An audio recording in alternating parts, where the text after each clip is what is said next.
તાજેતરના પૂરથી સુરક્ષાના અનેક પરિવારોનું જીવન અસ્તવ્યસ્ત બની ગયું છે. કોઈનું ઘર પાણીમાં ગરકાવ થયું તો કોઈએ જીવનભરની ઘરવખરી ગુમાવી દીધી. આવી વિકટ પરિસ્થિતિમાં સરકારની સહાય અનેક પરિવારો માટે આશાનું કિરણ બની છે. જિલ્લા કલેક્ટર તેજસ પરમારે જણાવ્યું હતું કે પૂરગ્રસ્ત પરિવારો સુધી તાત્કાલિક રાહત પહોંચાડવાના પ્રયાસો સતત ચાલી રહ્યા છે.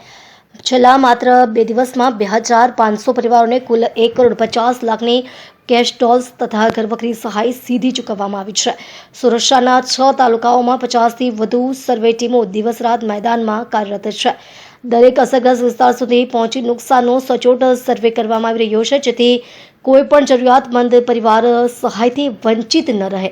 કલેક્ટર તેજસ પરમારે વિશ્વાસ વ્યક્ત કર્યો કે જ્યાં હજુ સર્વે બાકી છે ત્યાં પણ ઝડપથી કામગીરી પૂર્ણ કરીને તમામ પાત્ર પરિવારોને સહાયની ચૂકવણી કરવામાં આવશે. તેમણે લોકોને ધીરજ રાખવાની અપીલ કરતા કહ્યું કે સરકાર દરેક અસરગ્રસ્ત પરિવારની સાથે છે અને રાહતની પ્રક્રિયા સતત ચાલુ રહેશે. પૂરની આ કપરા સમયમાં સહાયના આ પગલાં માત્ર આર્થિક ટેકો પૂરતા નથી, પરંતુ મુશ્કેલીમાં ઘેરાયેલા પરિવારોને નવી આશા અને હિંમત આપવાનો પ્રયાસ પણ છે. પ્રશાસનની ઝડપી કામગીરી અને અનેક પરિવારો માટે સંકટની ઘડીએ સંવેદનશીલ સહારો બની રહી છે. નમસ્કાર. સુરતમાં જે 6 તારીખ અને 7 તારીખ જે ભારે વરસાદ વરસ્યો અને પછી જે પરિસ્થિતિ ઉદ્ભવી, જેમાં ઘણા બધા વિસ્તાર પાણીમાં ગરકાવ થઈ ગયા હતા. ખાસ કરીને જે રેસિડેન્શિયલ એરિયા એટલે કે રહેણાંકના મકાનો કે જ્યાં પાણી ભરાઈ ગયા હતા, ત્યાં આજથી ગઈકાલથી કેશ ડોલનું વિતરણ શરૂ કરવામાં આવ્યું છે. અને કેશ ડોલની સાથે સાથે જ્યાં આ રીતે પાણી ભરાઈ ગયા તેને ઘરવખરીને નુકસાન થયું છે, ત્યાં ઘરવખરીની પણ સહાય આપણે શરૂ કરી દીધી છે.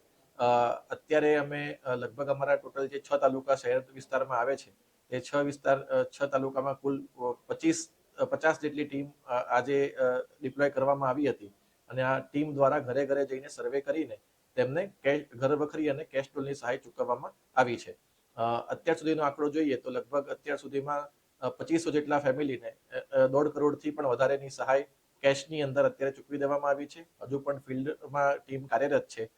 જે વિસ્તારમાં હજુ સુધી ટીમ આવી નથી અને જે વિસ્તારમાં નુકસાન થયું છે, તેમણે બિલકુલ ચિંતા કરવાની જરૂર નથી. અમારી આ ટીમનો સર્વે અને જે વિતરણ છે એ આગામી દિવસોમાં પણ ચાલુ જ રહેવાનું છે. અને જ્યાં સુધી સંપૂર્ણ વિતરણ પૂરું નહીં થઈ જાય ત્યાં સુધી આ ટીમ કામ કરવાની છે. જે વિસ્તાર બાકી રહી ગયો છે એ ચિંતા કરવાની બિલકુલ જરૂર નથી. આજે ફક્ત પહેલો દિવસ હતો અને શરૂઆત કરવામાં આવી છે અને હજુ પણ આ કાર્યવાહી અમારી ચાલુ રહેવાની છે. એટલે ફરીથી હું તમામને વિનંતી કરું છું કે અમારી ટીમનું કામ શરૂ થઈ ગયું છે અને ધીરે ધીરે તમામ વિસ્તારો જ્યાં આ પ્રકારનું નુકસાન થયું હતું તેને અમે આવરી લેવાના છીએ. Thank you.